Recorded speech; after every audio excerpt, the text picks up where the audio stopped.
Hello everyone, स्वागत है आप सभी का ट्रेन योर ब्रेन की डेली न्यूज़ एनालिसिस में। जैसा कि हम हमेशा करते हैं, सबसे पहले हम देखेंगे यस्टरडे प्रैक्टिस क्वेश्चन को देखेंगे, फिर हम उत्तराखंड न्यूज़ को देखेंगे, फिर हम नेशनल और इंटरनेशनल अफेयर्स को देखेंगे और फिर से हम क्या देखेंगे, मैप इन न्यूज़ में देखेंगे आज बांग्लादेश को।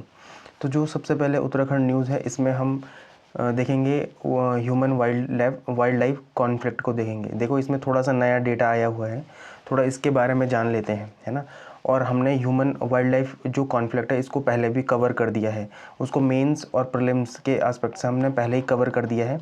तो एक बार जिसने भी नहीं देखा, आप इसी प्लेलिस्ट में जाओ और आपको थंबनेल में ही दिख जाएगा वो ह्यूमन वाइल्ड कॉन्फ्लिक्ट। और सीधे आपको क्या करना है कि हर वीडियो में क्या बने हैं, अलग अलग सेगमेंट बने हैं, तो सीधे आपको वहाँ पर जाना और वहाँ पर देख लेना है, ठीक है।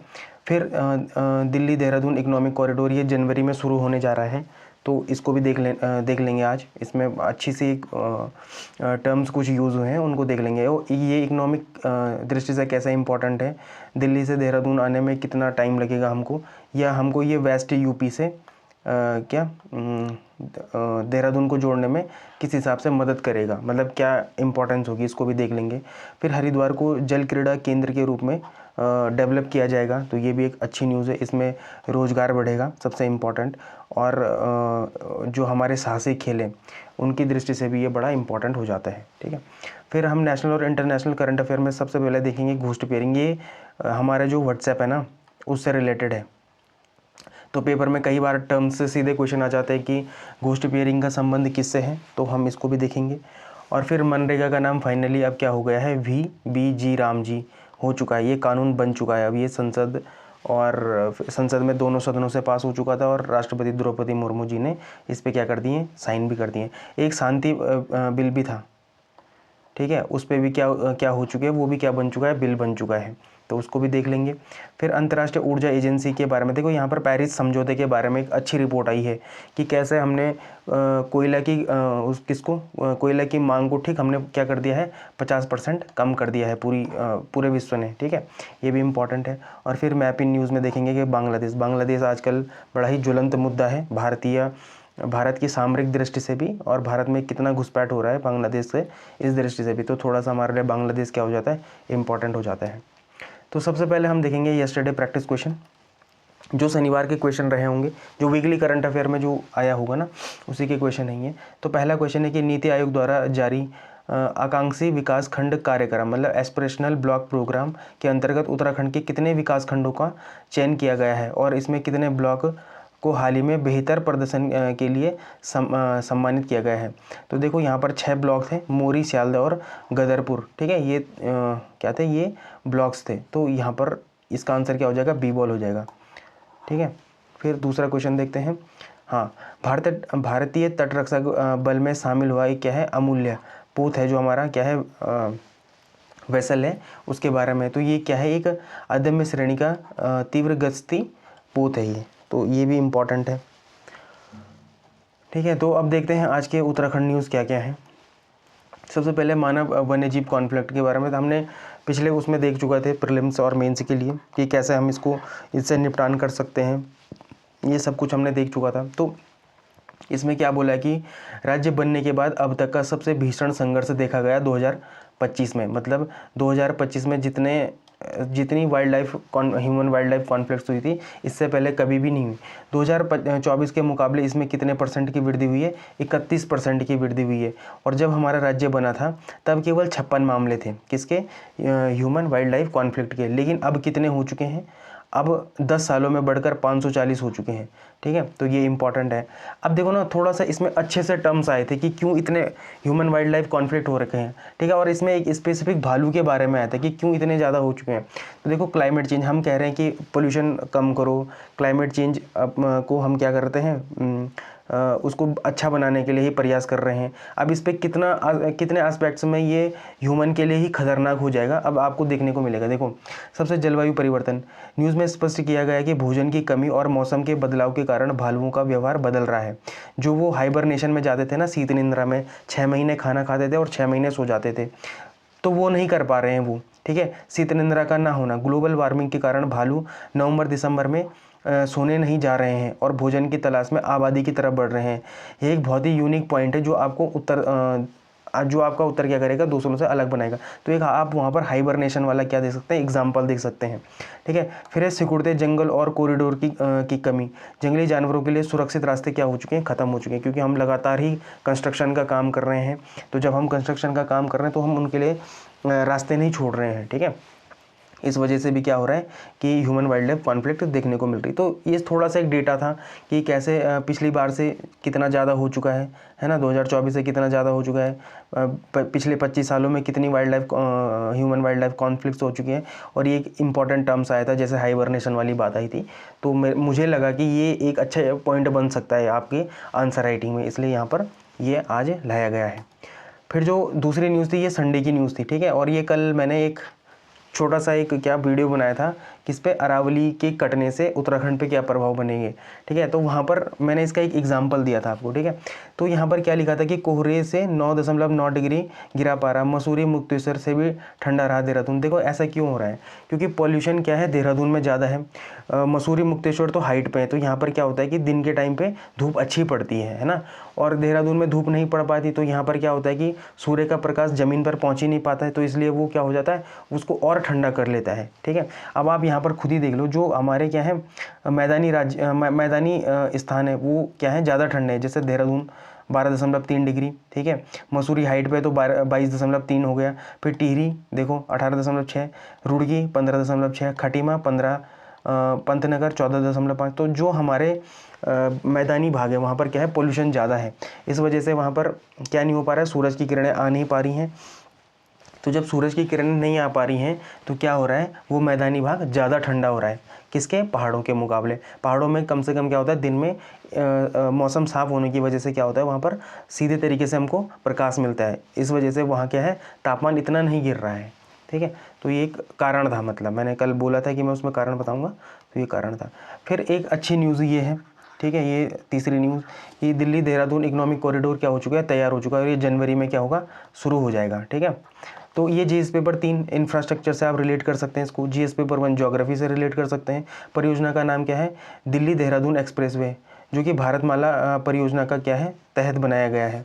ठीक है, दूरी कितनी है, 210 किलोमीटर, 21 नहीं, सॉरी, यहाँ पर क्या है कि 210 किलोमीटर, हाँ 210 किलोमीटर का ये क्या है, लंबाई की ये परियोजना है, जिसमें कि क्या है, 6 घंटे से घटकर पहले 6 घंटे का समय लगता था, अब 2.5 घंटे का समय लगेगा। रूट आपको पता है, अक्षरधाम से देहरादून, और बीच के रूट आप देख सकते हैं। ठीक है, यहाँ पर जो इस इकोनॉमिक कॉरिडोर या जो इस एक्सप्रेसवे में गति होगी वो कितनी होगी, 100 किलोमीटर प्रति घंटे की रफ्तार से यहाँ पर क्या चलेंगी, गाड़ियाँ चलेंगी।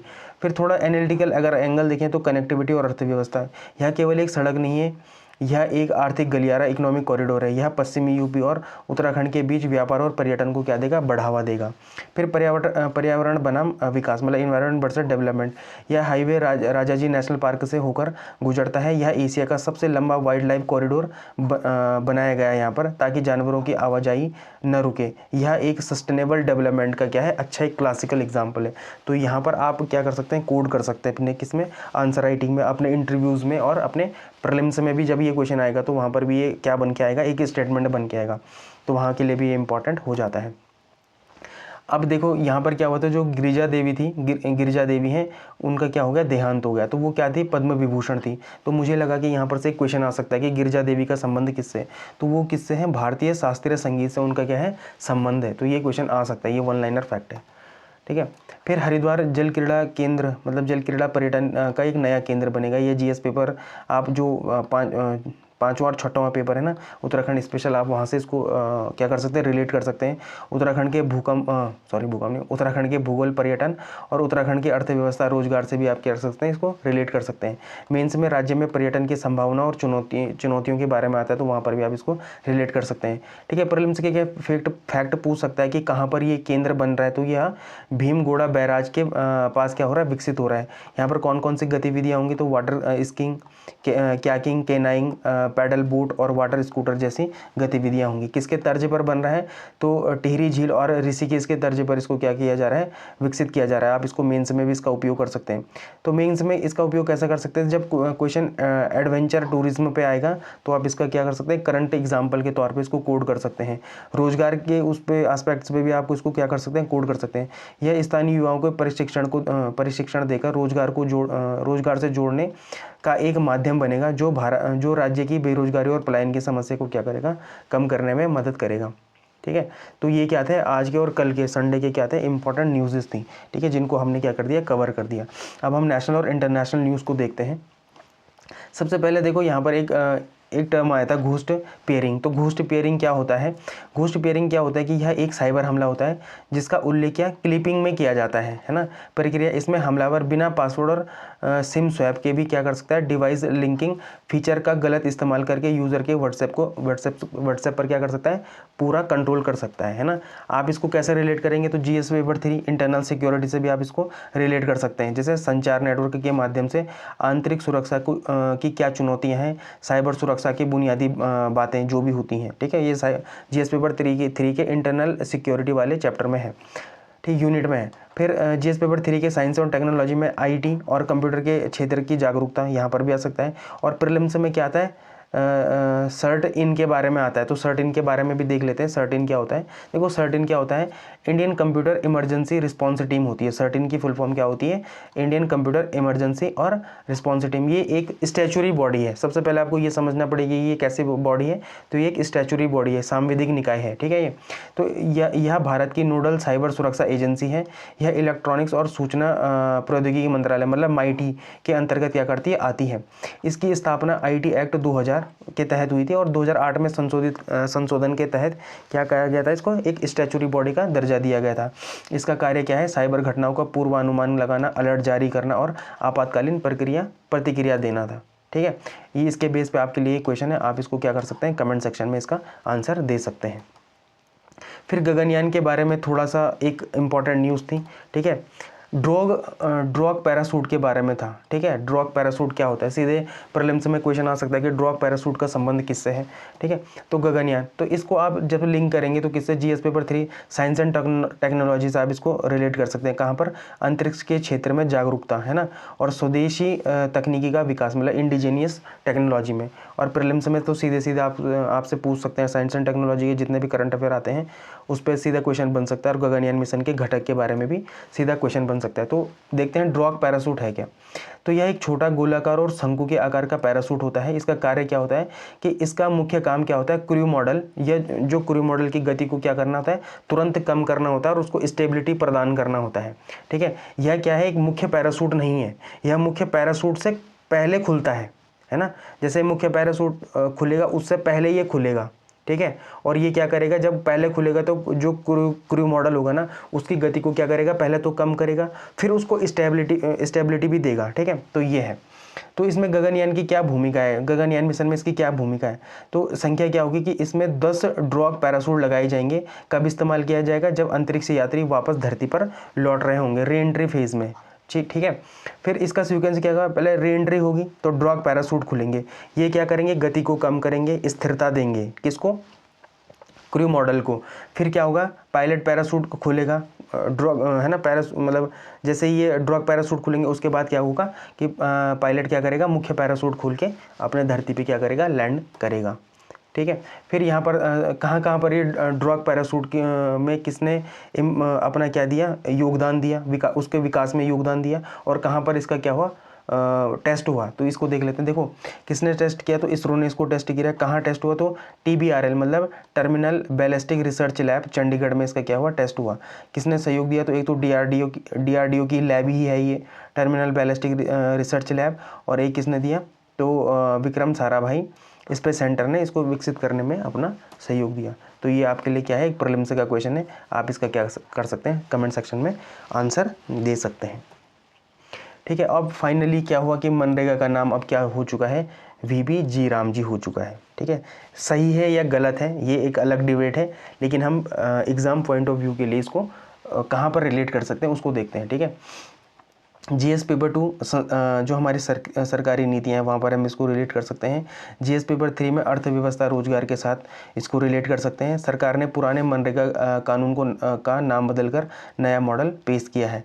इसका नया नाम क्या है? विकसित भारत गारंटी विकसित भारत गारंटी फॉर रोजगार एंड आजीविका मिशन, ठीक है, ग्रामीण क्या है इसका नया नाम है ना। ये हो गया। फिर उद्देश्य क्या है?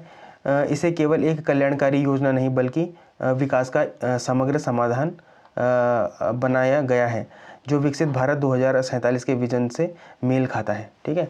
तो ये क्या है? ये आपके लिए हाँ ये मेल खाता है। फिर यहाँ पर कुछ की फीचर्स भी हैं। की फीचर्स क्या है कि बढ़े हुए रोजगार के दिवस, मतलब अब क्या हो गए, रोजगार के दिवस 125 दिन हो गए। मनरेगा में कितने थे? 100 दिन थे। इसमें एक अलग सा टर्म यूज़ हुआ है, नो वर्किंग पीरियड। तो नो वर्किंग पीरियड क्या है? ये पीरियड है 60 दिन का, ठीक है। वो 60 दिन का पीरियड क्या है? जब बुआई और कटाई का समय होता है तो उस टाइम पे नो वर्क पीरियड घोषित किया गया है। क्या तर्क दिया गया है कि ताकि खेती के पीक सीजन में किसानों को मजदूरी की कमी ना हो और कृषि कार्य प्रभावित ना हो, इसलिए ये क्या दिया है? नो वर्क पीरियड का टाइम दिया हुआ है। भुगतान का समय क्या है? 15 दिन के अंदर अंदर भुगतान करना अनिवार्य है। अगर देरी हो गई भुगतान करने में तो उसमें क्या मिलेगा? मुआवजा का भी प्रावधान किया गया है। किन एरियाज़ को ये फोकस करता है? तो ये क्या करता है? 4 एरियाज़ को फोकस करता है। तो पहले जल सुरक्षा को फोकस करता है, फिर ग्रामीण अवसंरचना को फोकस करता है, फिर आजीविका से जुड़ा ढांचे को फोकस करता है और जलवायु अनुकूल कार्य का क्या करता है? ये फोकस करता है। अब इसमें साझेदारी कितनी हो गई केंद्र और राज्य की? तो ये 60-40 की क्या हो गई? साझेदारी हो चुकी है, ठीक है। फंडिंग का मॉडल कितना हो चुका है? 60-40 का हो गया। 60 किसका है? केंद्र सरकार का है और 40 किसका है? राज्य सरकार का है। अब इसमें एक नया चीज़ भी यूज़ हुआ है। देखो प्रशासनिक सुधार क्या है इसमें? तो सभी कार्यों को PM गति शक्ति जैसे राष्ट्रीय डिजिटल प्लेटफॉर्म से जोड़ा जाएगा और इससे क्या होगा कि प्रशासनिक खर्चे की सीमा को 6% से बढ़ाकर 9% कर दिए, ताकि क्या हो कि स्टाफिंग और ट्रेनिंग हो सके जल्दी से, है ना। फिर ये आपके लिए क्वेश्चन है, आप इसका क्या कर सकते हैं? आंसर कमेंट सेक्शन में दे सकते हैं। फिर एक ये इम्पॉर्टेंट बात थी कि मतलब न्यूज़ है कि अंतर्राष्ट्रीय ऊर्जा एजेंसी के बारे में आया था, पेरिस समझौते के बारे में आया था, ठीक है। तो पेरिस समझौते के बाद कोयला की मांग क्या हो गई? 50% की इसमें क्या आ चुकी है? कटौती आ चुकी है। पर इसका अर्थ ये नहीं है कि कोयले की मांग बढ़ने की रफ्तार पिछले दशक के मुकाबले सॉरी पेरिस समझौते के बाद कोयले की मांग 50% घटी। इसका मतलब यह नहीं है कि कुल कोयले की खपत आधी हो गई है, बल्कि इसका अर्थ यह है कि कोयले की मांग बढ़ने की रफ्तार पिछले दशक के मुकाबले आधी हो गई है, ठीक है। तो कुछ की फीचर्स है, कुछ की फाइंडिंग्स है इस रिपोर्ट से, ठीक है। तो तुलनात्मक अध्ययन क्या है? देखो 2005 से 2014, देखो 2015 में हमारा क्या होता है? पेरिस एग्रीमेंट हुआ था। तो 2005 से 2014 में क्या अंतर थे और 2015 से 2024 में क्या अंतर आए, मतलब ये बताना चाह रहा है, ठीक है। 2 फेज़ों में बांटा है मतलब इस रिपोर्ट ने, ठीक है। गिरावट का आंकड़ा 2005 से 2014 के मुकाबले 2015 से 2024 के दौरान कोयले की मांग में जो बढ़ोतरी होती थी अब वह 50% क्या हो चुकी है? कम हो चुकी है ना। वर्तमान स्थिति क्या है? हालांकि मौजूदा साल में कोयले की मांग में 0.5% का क्या हुआ? स्पाइक आया है, बढ़ा है मतलब वो, लेकिन लंबी अवधि का ट्रेंड क्या हुआ है? गिरावट का ही है। इसमें सबसे इम्पोर्टेंट भूमिका किसने निभाई? तो चीन ने निभाई है, ठीक है। रिपोर्ट में चीन को इस बदलाव का मुख्य कारण माना जा रहा है। क्या बदलाव किया चीन ने? पहले चीन दुनिया में कोयले की मांग बढ़ाने वाला सबसे बड़ा देश था, लेकिन अब वह मांग को कम करने का कारण बन रहा है। बिजली उत्पादन पिछले 3 वर्षों में चीन में कोयले से बिजली उत्पादन लगभग स्थिर या स्टेबल बन चुका है। नवीकरणीय ऊर्जा की तरफ लगातार क्या कर रहे हैं? अपने को वो प्रमोट कर रहे हैं। चीन क्या कर रहा है? फॉसिल फ्यूल की जगह सोलर एनर्जी, विंड एनर्जी पे क्या हो रहा है? शिफ्ट हो रहा है, ठीक है। दो और जो संरचनात्मक बदलाव है, चीन ने बिजली की कुल मांग तो बढ़ रही है, लेकिन वह कैसी मांग है? ग्रीन एनर्जी वाली क्या है? मांग है, ठीक है। तो कॉन्टेक्स्ट देख लेते हैं और इम्पोर्टेंस देख लेते हैं इसके। तो इसके क्या है? इस खबर को समझने के लिए आपको 2 बिंदुओं के बारे में पता होना चाहिए। सबसे पहले है पेरिस एग्रीमेंट। तो पेरिस एग्रीमेंट कब का है? 2015 का। यह जलवायु परिवर्तन से निपटने के लिए एक अंतर्राष्ट्रीय समझौता है। इसका उद्देश्य ग्लोबल वार्मिंग को कम करना है। इस रिपोर्ट से पता चलता है कि इस समझौते का असर हो रहा है और देश अब प्रदूषण फैलाने वाले ईंधन जैसे कोयले से दूर हट रहे हैं। तो एक इसका पॉजिटिव इम्पैक्ट है, मतलब ये कुल मिला के। और जब भी आपको आंसर राइटिंग में आएगा ये पेरिस समझौता, तो आप इसको, इस एग्जाम्पल को उसको उसमें क्या कर सकते हैं, कोड कर सकते हैं। ऊर्जा संरक्षण, तो कैसे दुनिया का जो जीवाश्म ईंधन है, जीवाश्म ईंधन से हम किस तरफ बढ़ रहे हैं, तो क्लीन एनर्जी की तरफ क्या हो रहे हैं, लगातार शिफ्ट हो रहे हैं। तो ये तो थी आज की नेशनल और इंटरनेशनल न्यूज़। अब हम थोड़ा बढ़ते हैं मैप इन न्यूज़ की तरफ। तो आज हम बात करेंगे मैप इन न्यूज़ में किसके, बांग्लादेश की। देखो चर्चा में क्यों है, सबसे पहले तो वहाँ पर जो पॉलिटिकल क्राइसिस हुआ है, शेख हसीना की सरकार गिरी और शेख हसीना को बांग्लादेश छोड़ के क्या करना पड़ा, भागना पड़ा। और वहाँ का जो अंतरिम सरकार का नेतृत्व कर रहा है वो कौन कर रहा है, मोहम्मद यूनिस कर रहा है। आपको ये कॉन्टेक्स्ट पता होनी चाहिए मतलब, ठीक है। फिर नक्शा विवाद, तो मोहम्मद यूनिस ने पाकिस्तानी जनरल को एक किताब भेंट करी थी, जिसमें उसने क्या करा था कि जो हमारे नॉर्थ ईस्ट स्टेट के जितने भी स्टेट है उसने उसको बांग्लादेश में मर्ज करा हुआ दिखाया था। तो एक कूटनीतिक विवाद भी यहाँ पर क्या होता है, पैदा होता है। फिर मिशन पर हमले, ये जो 2025 में अभी दिसंबर में जो भी घटनाएं हुई हैं कि भारतीय उच्चायोग पर क्या हुआ है, हिंसक, भारतीय उच्चायोग के सामने क्या हुआ है, हिंसक प्रदर्शन हुए हैं। तो ये सारी चीज़ें, ठीक है, ये सारी चीज़ें हैं जो न्यूज़ में है अभी, ठीक है। फिर अब अगर थोड़ा सा देख लेते हैं इसकी ज्योग्राफिकल एस्पेक्ट देख लेते हैं, तो भारत के साथ कितनी लंबी सीमा करता है ये, 4096 किलोमीटर की सीमा साझा करता है, किसके साथ, भारत के साथ। और भारत के साथ सबसे लंबी जो सीमा साझा करता है वो बांग्लादेश ही करता है। इसके साथ 5 राज्य सीमा बनाते हैं, पश्चिम बंगाल, असम, मेघालय, त्रिपुरा और मिजोरम क्या करते हैं, बांग्लादेश के साथ सीमा बनाते हैं। और ये क्या करता है, इधर म्यांमार के साथ भी क्या करता है, अपनी सीमा बनाता है, ये नीचे, ठीक है, ये इंपॉर्टेंट है। कुछ यहाँ की इंपॉर्टेंट नदी हैं, जैसे पद्मा नदी है ये, ठीक है, ये नदी क्या है, पद्मा नदी है, ठीक है। फिर जमुना नदी है ये, ठीक है, जो ऊपर क्या है, ब्रह्मपुत्र के नाम से जानी जाती है। और पद्मा नदी की हमारे भारत में किस नाम से जानी जाती है, गंगा रिवर के नाम से जानी जाती है। फिर है मेघना नदी, तो मेघना नदी है ये, ठीक है, मेघना नदी। फिर फेनी नदी कहाँ पर है, त्रिपुरा और बांग्लादेश के बीच में है फेनी नदी, ठीक है ये। और त्रिपुरा और बांग्लादेश के बीच में जो ये फेनी नदी है ना, इसी में कौन सा सेतु बना है, तो मैत्री सेतु बना है। यहीं पे ही जीरो डैश वो भी लाइन है, ठीक है, जीरो डैश लाइन भी कहाँ पर है, त्रिपुरा और बांग्लादेश के बीच में। हमारा जो 100वां संविधान संशोधन हुआ था वो भी किसके बीच हुआ था, भारत और बांग्लादेश के बीच में।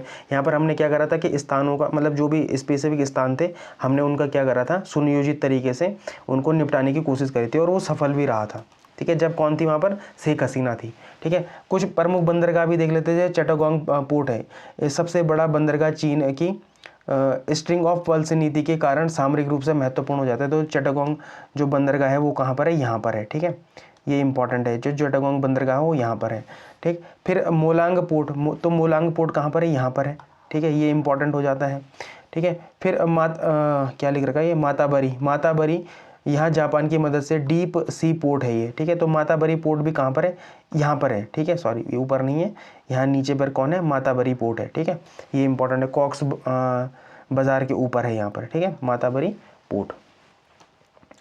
अब अगर आगे देखते हैं हम थोड़ा सा, तो यहाँ पर देखो सामरिक महत्व और विवाद क्या है। तो सबसे पहले जो चिकन कॉरिडोर है अपना यहाँ पर, ठीक है ना, जिसको काटने की बात हमेशा बांग्लादेश के कट्टरपंथी लोग करते ही हैं। तो यह पश्चिम बंगाल में भारत का एक संकरा गलियारा है। इसकी चौड़ाई कितनी है, 20 से 22 किलोमीटर चौड़ा है ये, ठीक है, नॉर्थ ईस्ट स्टेट को जोड़ता है। चिंता क्या है, बांग्लादेश में जमात इस्लाम जैसे कट्टरपंथी गुटों ने हाल ही में क्या करा है, चिकन को ब्लॉक करने की क्या दी है, धमकी दी है। तो भारत की सुरक्षा के लिए गंभीर खतरा है। मतलब ये क्या करता है कि इधर भारत का जो इधर वाला पार्ट है, नॉर्थ वाला पार्ट, और जो नॉर्थ ईस्ट स्टेट वाला पार्ट है, इसको जोड़ने का काम करता है चिकन ने, ठीक है, ये आपको पता होगा। फिर बुनियादी ढांचा परियोजना, पहले अखनूर अगरतला जो लिंक परियोजना है ये इंपॉर्टेंट है, ठीक है। फिर मैत्री सेतु मैंने बोला था आपको, त्रिपुरा और किसके बीच में, बांग्लादेश के बीच में है, ये इंपॉर्टेंट है। फिर रूपपुर परमाणु ऊर्जा संयंत्र, ये रूस की मदद से बनाया जा रहा है और भारत भी इसमें क्या कर रहा था, पहले अपनी मदद दे रहा था इनको, ठीक है। तो अरे सॉरी ये क्या हो गया, 1 मिनट, हाँ तो ये हो गया, ठीक है, ये हो गया। फिर सेंट मार्टिन द्वीप कहाँ पर, तो सेंट मार्टिन द्वीप है नीचे। सेंट मार्टिन द्वीप इंपॉर्टेंट इसलिए कि इसके पीछे कौन पड़ा है, अमेरिका और चाइना इसमें क्या करना चाहते हैं, सैन्य अड्डा बनाना चाहते हैं। तो ये भारत के सामरिक दृष्टि से तो बड़ा ही इंपॉर्टेंट हो जाता है भारत के लिए, ठीक है, तो ये सब चीज़ें क्या थी, इंपॉर्टेंट थी। थोड़ा एक बार देख लेते हैं इसकी राजधानी कहाँ है बांग्लादेश की, तो ढाका है। मुद्रा क्या है इनके, टका है। संसद क्या है इनका, जातीय संसद है। देखो भारत और बांग्लादेश के साथ जो सैन्य अभ्यास होते हैं, एक तो संप्रीति है, एक है बोंगो सागर, ठीक है। विवादित मुद्दे क्या हैं, जैसे तीस्ता नदी जल बंटवारा हो गया, अवैध प्रवास हो गया, ये तो बहुत ज़्यादा है। फिर रोहिंग्या शरणार्थी हो गया। तो ये सारी चीज़ें क्या थी, बांग्लादेश के बारे में थी। तो इसी के साथ आज इतना ही है आज का, और इसी के साथ क्या करते हैं, वीडियो का अंत करते हैं। धन्यवाद।